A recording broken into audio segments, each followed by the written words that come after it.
What up guys, Mads here with another episode of F1 2020 Driver Career with Williams Racing. Part 7 today as we race to the streets of Monaco for this weekend. If you guys missed the previous episode, be sure to check that out. Before we go to the race weekend, we have some upgrade points and we're going to spend it to yet another aerodynamic upgrade on the car. It is just so satisfying to upgrade this car as we really feel the improvements race after race. Now we got more upgrades coming in just in time for our race at Monaco. Now it's time for our practice session. Welcome to the famous Circuit de Monaco. I remember that when I was growing up, my dad always described this track as not for the faint of heart. And as I got hooked to F1 racing, I slowly learned why. Personally, this is not my favorite track in the calendar, of course, as I am playing on just an Xbox controller. You guys playing on a controller know what I'm talking about. It's hard enough to navigate this huge car in the tight streets here, but it's doubly hard to get the turning right with the controller, and I expect to lose a bit of time in the hairpin. But this is part of our race calendar for this season, so I need to do my job, and hopefully I would not cost my team new parts after this race weekend. So after practice, I got ambushed and asked about the rumors that I'm going to Alfa Romeo, and I just shut that down. I'm having a good time in this team and I'm not planning to change up the scenery for the time being. So now we go to qualifying, and this is a very important day for us. We need to have a good position on the grid, as in the race there are not much overtaking opportunities. My goal now is to get out of Q1 to have a better chance in the race. Now on to our first flying lap, and we get a purple sector 1 with 18.6 seconds. But we start our second sector bad as we go real slow in the hairpin and a bit of trouble going downhill to the tunnel. Now on to the end of our first lap, going to the last two corners, and just a bit of wide on the entry of the last corner. We get traction, opening up our DRS, crossing the line, and we get P3 at the moment with 1 minute 12.4 seconds. And as we look at the board, after the other drivers get their time and we are at P13 and our teammate George Russell is at P16. That is actually not a bad start for both of us Williams, and I know I can still find time in my lap. So this may be a Q2 session for us, but we still need to improve on our time just to make sure. And on to our second flyer. We get greens on the first and second sector, but we are improving just barely as we just swapping green and red on our delta time. We go to the Rascas turn, and now to the final turn once more. We go bouncing on the curb, starting to lose time on the delta, and we improve just 0.02 of a second on that lap. But we still have time to go for another run, so we go back to our garage, swap to a new set of soft tires, and we go for a third and final run. Now down to P12 after Kimi bumped us down, taking the final turn right this time. Now we go flat out to the finish line, and we improve about 0.5 of a second. And I think that would make us advance to Q2. And yes, there it is, we are at P12. We finished Q1 at P12, and our teammate actually finished Q1 on P9. The upgrades on the car are starting to pay off, and we have the time for both of us to advance to Q2. While the Haas, Alfa Romeo, and Kvyat are all out of Q1.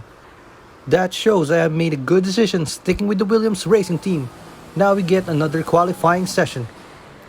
On to Q2, and we go out with our U stars from Q1. Going to the chicane and onto the Rascas once more, and we have a bad exit slightly hitting the wall, and now we bounce on the curb on the exit again as we go to the line, and we get a 1 minute 13.3 just behind our teammate. And now us Williams are at the back on P14 and P15 with Russell leading me, and I won't let that happen. I need to beat Russell and show who is the man in the team. So now onto our last run with the fresh batch of soft tires, and we're improving now 0.3 up on sector 1 and now about 0.6 up on the hairpin. Clearly we are finding more time with these fresh softs, now about 1 second up from our previous time in the second sector. Going to the last sector of the track, preparing for the hard braking zone of Rascas, and through the right-hander Anthony Nogues, getting traction, opening up our DRS as the flag is raised for Q2, and we are proving about 1.3 seconds as we cross the line, and you get P13 ahead of Gasly and Russell in P15. that result is not that bad as we have a good track position going to race day.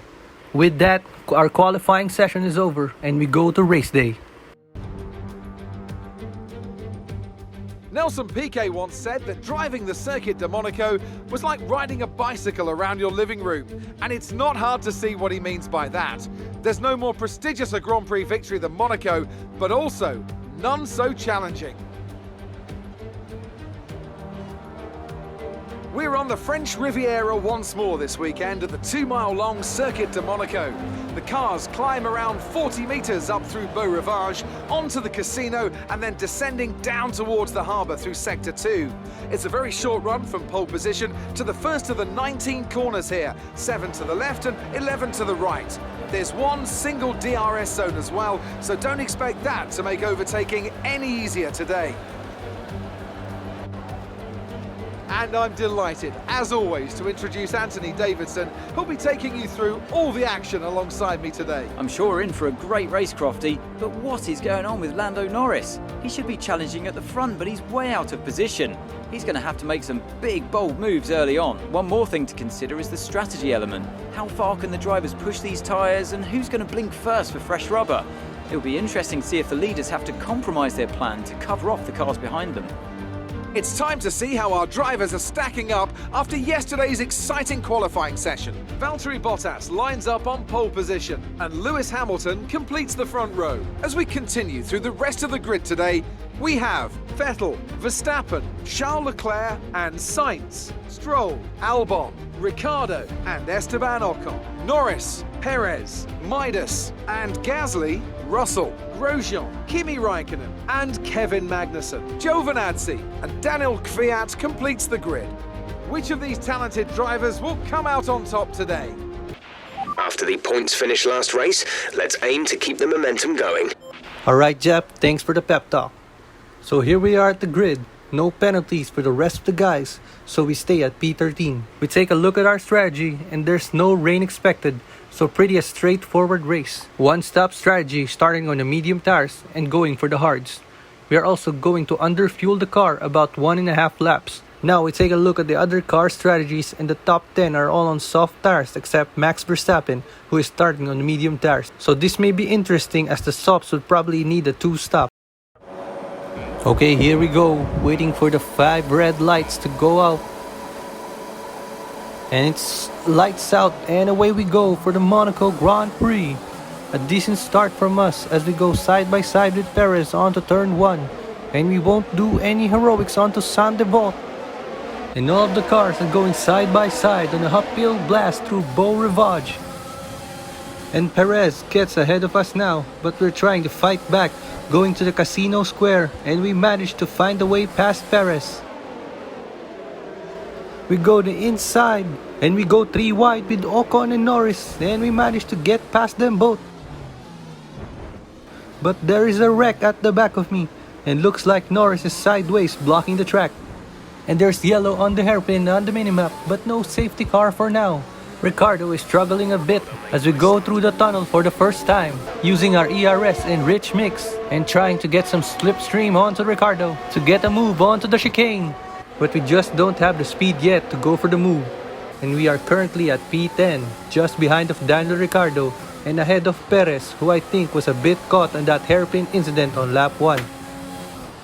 Now onto the last sector, trying to go for a move onto the Rascas. But we are a bit far back and we cannot find a way past this time. And we almost lose the car exiting the last turn. So that gets Ricciardo further ahead of us. And as you can see on the minimap, there are still cars stuck at the hairpin.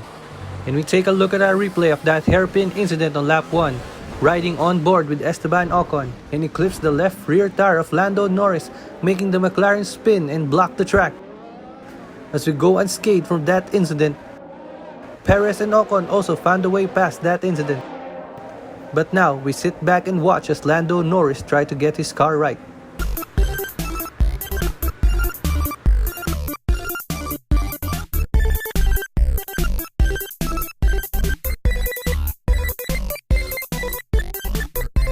And at last, Norris gets out of that hairpin. And here comes the race leader as an Alfa Romeo is still stuck at that hairpin. Then they go past the stock car. And here we are, going to the same hairpin onto lap 2. But there's a big line here, blocking the track. And now a virtual safety car, as finally the stewards did something. But it's still just a virtual safety car for that incident. It took a lap before the stewards decided that it was enough laughter for one episode. So now we just reduce our pace and wait for the VSC to end. And also because of that incident, Lando Norris goes to the pits to change his front wing. He even has a 5-second penalty that he's serving in the pit lane. To end it all, he would rejoin the race in last place, which effectively ruins his race as he is already a lap down. One thing that could save his race now is a safety car deployed to this race. Now back to the race, and we are currently at P6, while our teammate George Russell has the fastest lap of the race so far. DRS also enabled, but the car ahead is far from us to take advantage. Moving on to the next lap and still at P6 after we jumped a number of cars after that first lap incident on that hairpin.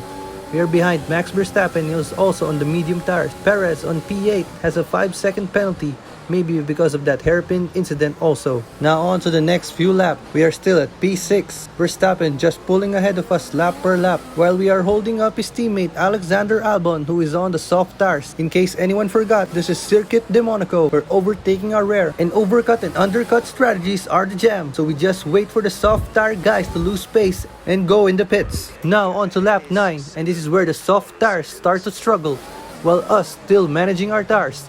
Our pit window is still further down the line, so we just keep on nursing these tires. Now riding on board, the driver behind of us, Alexander Albon, is on the soft tires, and you could really see his struggle as he has a huge snap of oversteer going to the tunnel. This gives Perez a chance going alongside Albon onto the tunnel, and Sergio Perez overtakes Albon for P7. And those were the rare overtaking we would see on this track. Lap 11 now, and still a Mercedes 1 and 2 with Bottas in the lead and Hamilton less than a second behind. And now Hamilton is the first Merc to go in the pits, and he's going for the medium tires. I'm not sure if that would last for the end of the race. And Hamilton gets held up in the pit lane by the Ferrari of Sebastian Vettel, who's also came in for his stop. Those were crucial seconds that Lewis wants to have back if he wants to have a chance to catch his teammate for the win. Now Leclerc is also starting to struggle in those soft tires, and he's holding up Verstappen behind of him. We're now just 4.5 seconds behind of Verstappen, but I think Leclerc is going in this lap, so that would give Verstappen some clean air to work with, while Perez, with that 5-second penalty, has already caught up to the back of my Williams. Meanwhile, as you can see in the minimap, Bottas is now coming in for his stop, and it's a nice clean stop from Bottas compared to his teammate the previous lap. But is it enough to still get him ahead of his teammate? Now, as he is exiting the pit lane, there goes me and Perez on the straight. Now there is Hamilton. They are going to be side by side onto Saint-Devote. And Lewis Hamilton overtakes his teammate.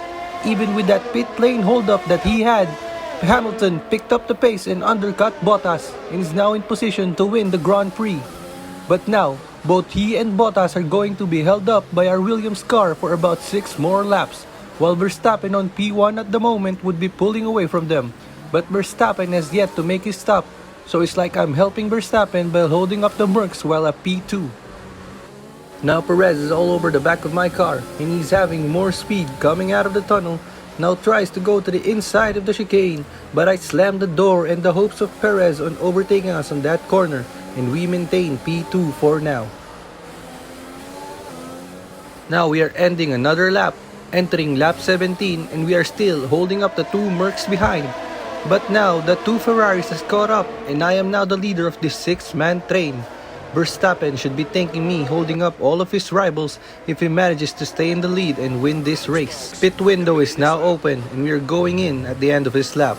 Tires are on 50% wear and starting to lose grip, while Verstappen is just 15 seconds ahead of us, and it's about 25 seconds lost to a pit stop, so I think Verstappen would need a miracle to maintain the race lead coming out of the pits. Now Verstappen goes in for his first and only stop of this race. Same strategy as mine, going in for the hard tires. Now exiting the pit lane, and here comes the pack. The 2 Mercs go past him, and also the 2 Ferraris go ahead. And he rejoins the race just ahead of his teammate on P6, while Checo is at P1 who has yet to make his stop. Now going back to us as we exit the pit lane, we are just behind the McLaren of Carlos Sainz and now down to P11 with all of the guys around us on medium tires. And now we are trying to catch up ahead and overtake them if there's a chance. Ending lap 20 and there are some drivers who are in the pit lane. This gives us P9 after Perez and Gasly made their stop.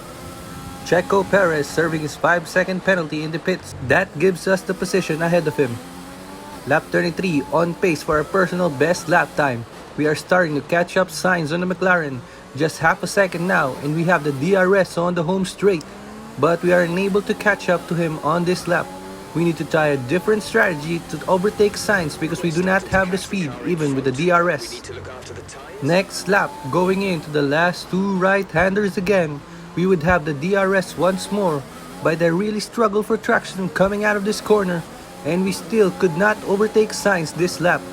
And actually that was the last attempt I had for the remainder of this race, as I would just drop back from Sainz from here on out. Guess Williams still lacked a bit of pace to try and compete with the top teams. Moving on to lap 29 and we are 2 seconds away from Carlos Sainz and Checo Perez is starting to catch up behind of us. I just realized that all of the soft tire drivers made it with just one stop for the medium tires. So I guess Verstappen's medium strategy was not ideal because he ends this race on the hards while the other drivers are under medium tires. Fast forward to the closing stages of this race and there is a yellow flag at the entrance of the tunnel and now a blue flag is also waved. Looks like a back marker is causing the yellow flag and it's the AlphaTauri of Daniel Kvyat. So let's take a look at a replay of Daniel Kvyat who is on P18 coming downhill on the exit of Poitiers and he just loses the car with the oversteer and slams the barrier which chips off a bit of his front wing. I guess he got pressured by the blue flag shown to him. And we don't want to get stuck behind any longer, so we overtake him at Rasgas and we even got the DRS activated because of him. Checo is close to us but he does not have the DRS, so we are not pressured to defend this lap. 3 laps to go and Checo is less than a second behind from us. He has his DRS activated but he has still no way near to make a move onto Saint-Devote. We stay ahead of him for now. There's a yellow flag at turn 5 and it's Magnussen who is out of the session. Doesn't affect us much since Magnussen is a back marker. Going into the last lap, after undercutting his teammate for the lead, Lewis Hamilton takes the checkered flag and wins at Monaco, with Valtteri Bottas making it another Mercedes 1 and 2, and about 10 seconds behind of them is Sebastian Vettel who takes P3 for Ferrari. For us, a chaotic race start.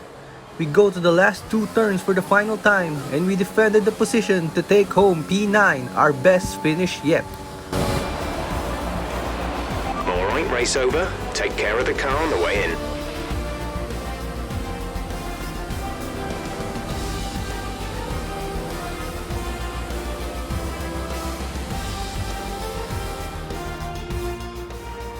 That's it then for another nail-biting Monaco Grand Prix. We were on the edge of our seats the whole time, but they've come through to take a stunning victory.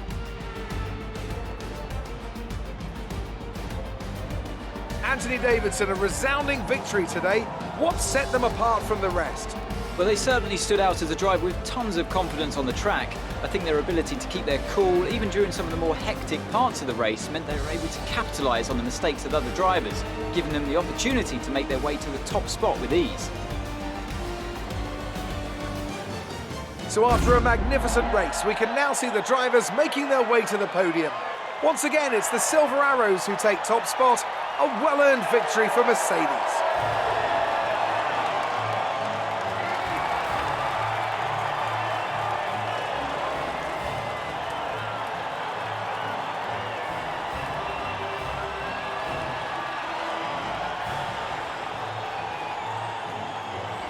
Here we are at the results, and the Mercs were just comfortably in the lead with Hamilton taking the top spot. A strong showing by Ferrari as they take P3 and 4. Then they're followed by the 2 Red Bulls of Max Verstappen and Alexander Albon, and us finishing P9. And I say I'm pretty happy with that result, and with that first lap incident, Lando Norris gets P19 just ahead of Magnussen, who retired in the latter stages of the race. So because of this race, Hamilton extends his lead over Bottas with 13 points, and we are now at 14th place on the championship with our 4 points. Meanwhile, in the constructors, Ferrari is overtaking the McLaren after their strong outing today. Now we are ahead of our rival, Kimi Raikkonen, and we just need to finish strong next race to get the job done. Back to our HQ, and we get a strong outing in Monaco. Both me and my teammate had good pace, but Russell just got unlucky getting caught in that first lap incident. Luckily, I managed to get some points for the team. Alright guys, thanks for watching. Don't forget to like the video and subscribe. Next is Azerbaijan Grand Prix. See you guys next time. Peace.